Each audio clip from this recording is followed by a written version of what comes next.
কান্দ কেবল কি হয়েছে? পাশের বাড়ি ভাবির কাছে গেছিলাম চাল দান নিতে, ভাবি চালটাও দিল না। বাড়িতে একটাও চাল নেই, ভাবি অপমান করে তারাই দিল।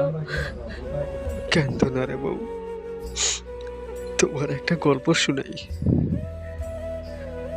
মরুভূমি বালুর নিচেও আল্লাহ তাআলা পিঁপড়াকে খাবার দেয়। আর আমরা তো মানুষ, হয়তো আজ একটু পরীক্ষার দিন, তাই তো পাশের বাড়ির মানুষেরা অপমান করলো। কিন্তু মনে রেখো, মানুষের দেওয়া অপমানে কখনো কারো ভাগ্য বদলে যায় না। ভাগ্য বদলায় শুধু একমাত্র আল্লাহ। একদিন হয়তো সুখ পাবো, আর এই দিনগুলো কষ্টের স্মৃতি হয়ে থাকবে।